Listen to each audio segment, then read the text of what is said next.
All right, good morning, ladies and gentlemen. I'm Federico Pasquini. Our company, NET, is a provider of innovative gas sensing solutions based in Milan, Italy, and today we're going to talk about the advantages of NDIR sensors in HVACR applications for refrigerant leak detection. Well, first of all, we're going to take a brief step back and explain why there is a growing demand in the industry to detect refrigerants. Basically, growing concern about the environmental impact of traditional fluorinated gases on the environment and climate change has convinced the member of the Kyoto Protocol to introduce a scheduled phase down of traditional refrigerant gases, so-called Kigali Amendment. As you can see, different countries have different phase-down schedule, but everyone is requested to reduce their use of such gases up to 85% in the upcoming 20 to 30 years. In the meantime, in 2006, the European Union has introduced the so-called F-gas regulation, then updated, revised in 2014, whose phase down is even stricter and faster than Kigali amendments. In response, the industry is introducing a new generation of refrigerants which are far less impactful on the environment, but in many cases possess some level of flammability.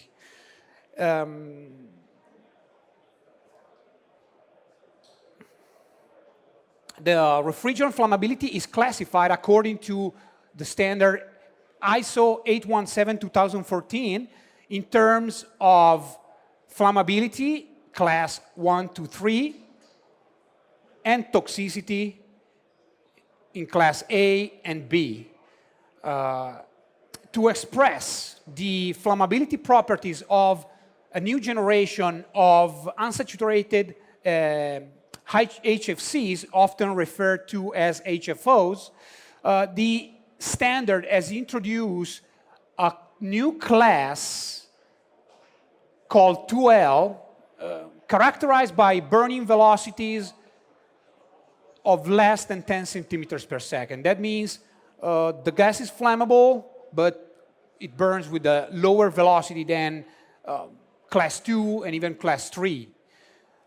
Most new generation refrigerants are used nowadays belong to this class.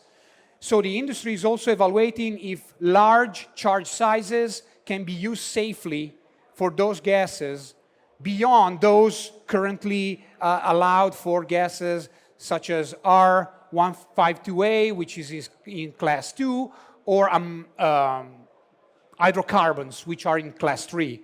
Here we have plotted some gases in terms of lower flammability limit, LFL, and burning velocity. This is the 10 centimeters per second boundary between the class 2L and 2, where we have R32, R1234ZE, R1234YF. And you can see hydrocarbons are here in class 3. The lower flammability limit, and the easier it is for the gas to cause an explosion. So for safety concern, you want to be as up as possible, and being the top corner may be a safe option.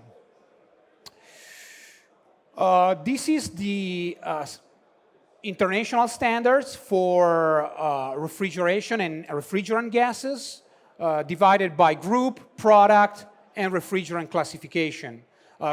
Group standard applies either internationally or regionally to the whole refrigeration sector, while product standards apply to a specific type of equipment within the industry, such as residential refrigeration or heat pumps and individual appliances. And this is the classification we discussed in the earlier slide.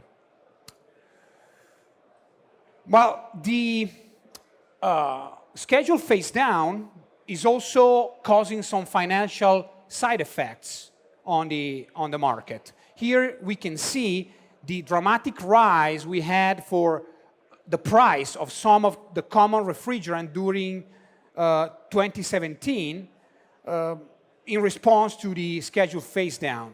So the price is going up as less refrigerant is available on the market. And we can expect as less and less refrigerant will be available on the market in the future for some traditional gases, we can expect their prices to go up. Well, that means that early leak detection becomes increasingly important for financial reasons, especially in big systems, as loss of gas is a big loss of money in some cases. So even if the gas is not flammable, at times it's often detected in terms of leaks in order to reduce cost and financial losses. So either for financial, environmental, or safety reasons, the need to detect refrigerants will do nothing to go up in the future. And why are non-dispersive infrared sensors particularly suited for the task? Well, by taking a look at how they work, we'll understand where some of the benefit come from. Well, first of all, almost all gas molecules absorb light in the infrared spectrum according to their particular molecular structure. When exposed to light, gas will create absorption at specific wavelengths, and each gas has a unique and well-defined curve of absorption in the infrared spectrum called an absorption band. From this specificity of absorption comes a first benefit of using infrared sensor for leak detection, which is an extreme gas selectivity. So you don't have cross interferences from other gases, and you have far greater accuracy of detection at that specific gas. Let's see how we use this property of absorption to build ourselves an actual NDIR gas detectors. I'm missing a slide here. I'm missing a slide. I don't know what happens with my presentation. Well, let me try to explain without the support of the video. Basically, we have to build ourselves an NDIR gas detection. We have on one end an infrared source, a sort of lamp, emitting light through a volume to which the gas is let in, which is called the optical path, as this volume is traveled by the light. On the opposite end, we have a so-called pyroelectric detector. A pyroelectric detector is an infrared sensitive optoelectronic component which is used to detect electromagnetic radiation. As the light travels the volume with the presence of the gas, we have learned that we see absorption of light at specific wavelength, which is the wavelength where that gas absorbs light. So the pyroelectric detector on the opposite end is able to measure that absorption, and the attenuation of infrared light is proportional to the gas concentration. And this is how we detect leaks, we detect gas using an NDIR detector. We can use this slide, which is the next, to kind of understand this concept. So when we have clean air, active, and we have unattenuated signals. while in presence of gas, the so-called active signal, which is targeted at the specific gas, the active signal is centered at the specific wavelength of interest of the target gas, is attenuated. And that attenuation is proportional to the gas concentration. So this differential absorption technique, where we always measure the gas against a reference which works in another region of the spectrum where there's no absorption of the target gas, implies another benefit of using NDIR sensors, which is stability over time and immunity to the decay over time of the lamp or the deposition of contaminant on the optics, because both signals are equally attenuated when the IR source weakens or we have, again, deposition of contaminants on the optics. Both are proportionally attenuated, and the differential absorption is maintained proportional. But another benefit of NDIR sensor, and here we come to the actual slide, is being fail-safe. Let's see what we mean by that. Other traditional technologies, such as catalytic sensors or metal oxide semiconductor, which are used to detect refrigerants and hydrocarbons, can enter in a state where they become unresponsive to the target gas by being in presence of particular chemicals called poisons. When that happens, the sensor becomes unresponsive to the target gas. That cannot happen with the NDIR sensors. These are the different states where we can find our NDIR sensors. We have seen in clean air, we have no absorption, signal is zero. We have, in presence of gas, an attenuation of the active signal, and therefore we have a reading, a concentration of gas. When over time a source weakens or we have contamination of the optics, we have a proportional reduction of the signal. If a pyroelectric detector fails, so one of the components fails, we see the corresponding signal dropping all the way to zero, and that's a clear fault condition. If the IR source, so the source of light, fails, we see both signals dropping to zero. Another clear fault condition. So in any case, any fault that can create a condition where the sensor becomes unresponsive to the target gas is detected, is signaled, and that is called fail-safe detection. Apologies.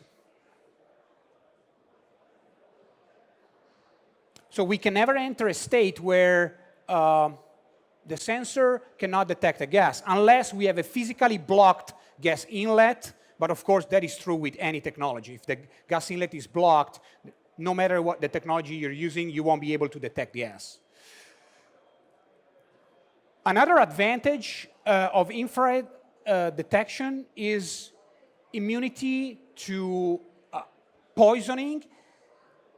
Basically, catalytic sensors, electrochemical cells, and metal oxide semiconductors can be deteriorated or burned out when exposed to high concentration of the gas, because the way such technology work is involving chemical or physical reactions on the sensors. And that can modify and even deteriorate the nature of the sensor itself. Here we are sketching a test we have made on a metal oxide semiconductor exposed to a first small concentration of 2000 ppm of the target gas, then to a much greater concentration of 19% LEL, and then to a second exposure to 2000 ppm. As you can see, after the high exposure, the zero of the sensor has drifted, and the ability to detect the correct level is affected by that poisoning effect. So those traditional technologies, after such high exposure, should be normally recalibrated or substituted. With NDIR sensors, as the method of detection does not involve any chemical or physical reaction on the sensor, is an optical detection, there's no alteration. So the NDIR sensor, when exposed to the same condition, correctly monitors the 2000 ppm, the 90% LEL exposure, and then again the 2000 ppm reading. So that is called immunity to poisoning.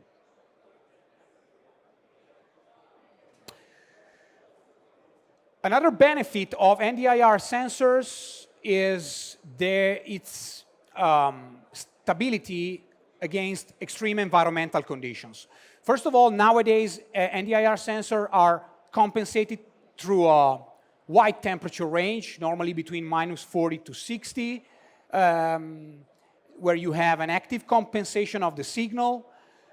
Only sudden temperature variation may be critical in the sense that it may take some time for the sensor to regain its thermal equilibrium.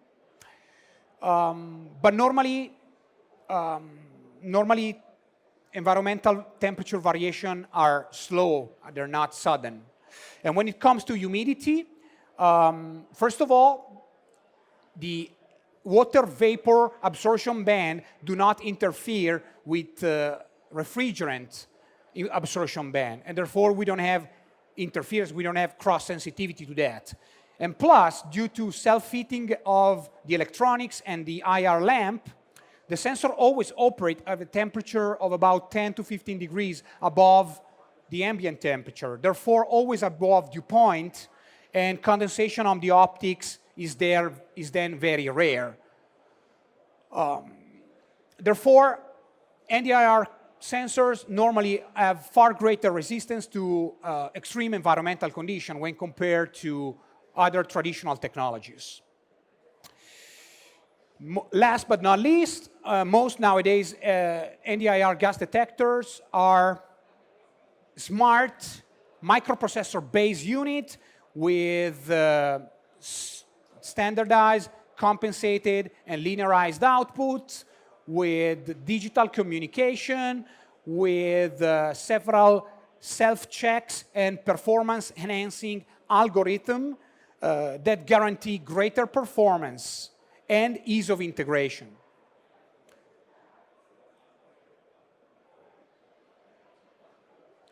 So, NDIR sensors have shown us our many benefits. We have talked about great gas selectivity, we have talked about great accuracy, low humidity and temperature dependence, long stability over time, the ability to be fail-safe, and the ability to detect alarms reliably and repeatedly over time by being immune to poisoning.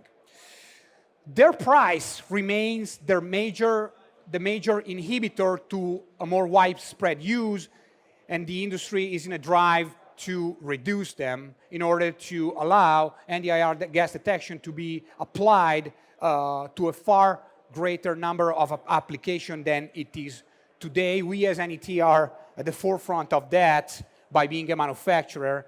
And